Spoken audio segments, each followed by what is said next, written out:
సమయం ఇవ్వండి. కానీ నేను అందుకే నడిచాను, ఆ నీళ్ళలో జారిపోతా ఉంది, రాళ్ళ మీద, ఆ చాపరాయి మీద, ఆ గడ్డ మీద నడుస్తూ ఉంటే జారిపోతా ఉంది. అందుకే నేను అర్థం చేసుకున్నాను నా కష్టాలని.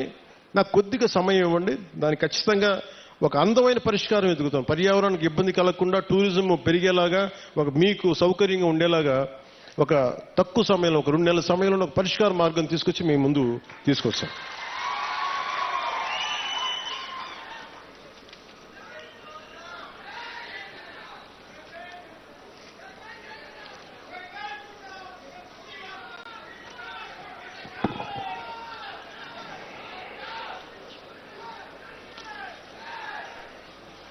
అంటే మనం ఒకసారి పెద్ద పనులు చేయడం వీటన్నిటికంటే కూడా చిన్న చిన్న కష్టాలు ఇంకొకరికి ఆనకపోవచ్చు. ఆ కష్టం, నా కష్టం కూడా ఎప్పుడు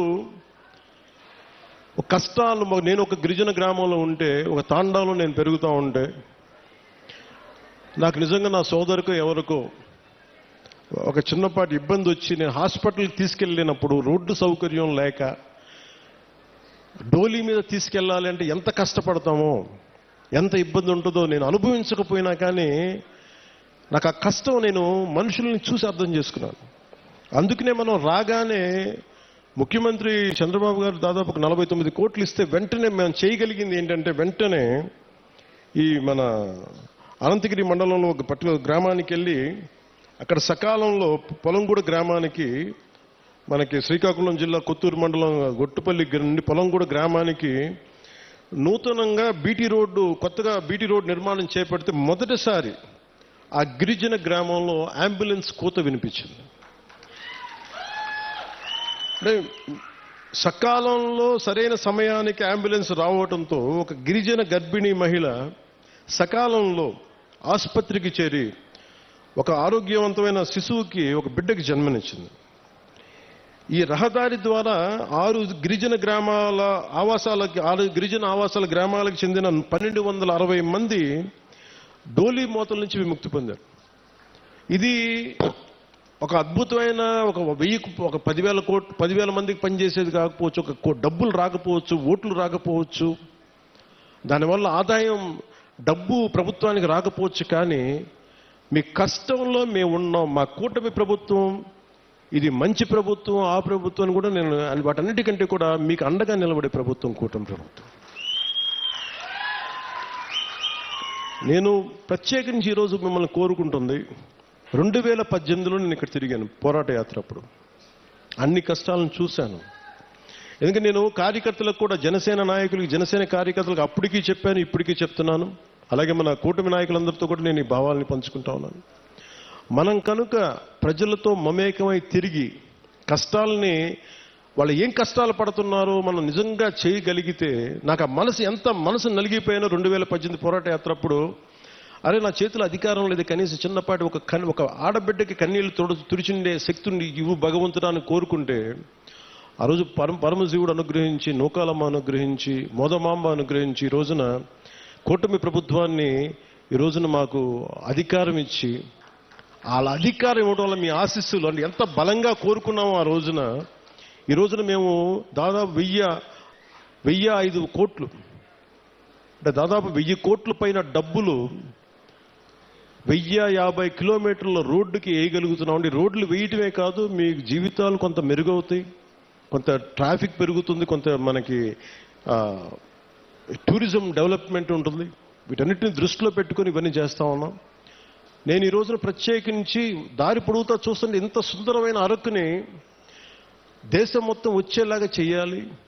అలాగే ఏం చేయాలని కూర్చోబెట్టి టూరిజం శాఖ మంత్రివర్యులతో మాట్లాడతాను, శ్రీ కందుల దుర్గేష్ గారితో, గౌరవ ముఖ్యమంత్రి గారితో మాట్లాడతాను, సంబంధిత జిల్లా అధికారులతోటి, కలెక్టర్ గారితో మాట్లాడి మీకు అభివృద్ధిలో ఇక్కడున్న యువత గంజాయి వైపు కాకుండా మీరు టూరిజం వైపు వెళ్ళాలి, సేవలు, మీరు సర్వీస్ సెంటర్స్ పెట్టుకోవాలి, ఇక్కడ కూర్చోబెట్టి చిన్న చిన్న హోటల్స్ నడుపుకోవాలి.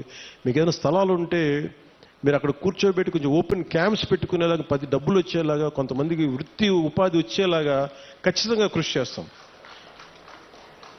అలాగే ఇందాక కలెక్టర్ గారు మాట్లాడుతా, ఇప్పటికీ 2,25,000 మన కాఫీ తోటలు ఉన్నాయి. ఇంకో పర్టికులర్కి జిరాయితీ పట్టాలు కానీ లేదంటే పోడు పట్టాలు కానీ కలిపి ఇంకొక 1,00,000 పైన మేము ఎకరాల్లో కాఫీ తోటను సాగు చేయాలనుకుంటున్నాం. దీనికి కాఫీ తోటలు పెంచాలంటే ఎత్తైన చెట్లు వృక్షాలు కావాలి.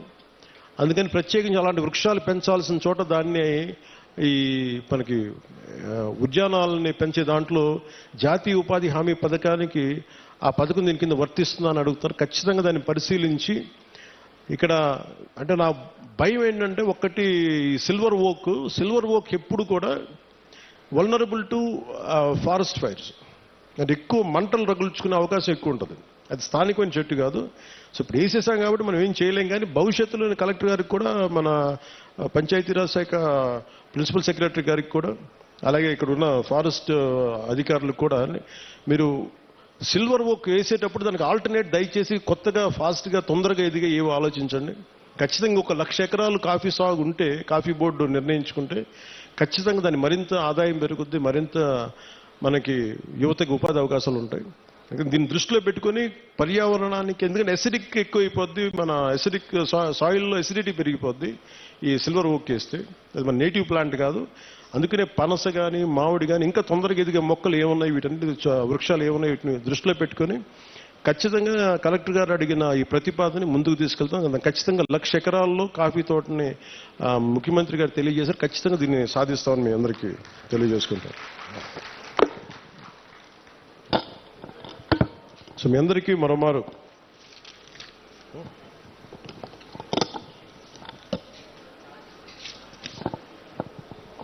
ఇంకా చేస్తారు. ఇంకా బస్తర్లోనూ ఇక్కడంతా ఇంకా మనకి చిల్లంగి అని చేస్తారంట. ఎప్పుడు చిన్నప్పుడు ఇప్పుడు నేను తులసి నవలు చదివాను. కానీ బస్తర్ నుంచి దార్కా వచ్చాడు, కాద్రా వచ్చాడు. నవల్స్లో బాగుంటుంది. కానీ నిజంగా అంటే ఎందుకో ప్రత్యేకించి పోలీస్ శాఖ అధికారులు నా దృష్టికి తీసుకొచ్చారు, ఎస్పీ గారు నా దృష్టికి తీసుకొచ్చారు, ఎస్పీ గారు డిఎస్పీ గారు ఇద్దరు. అంటే అరకు పరిసర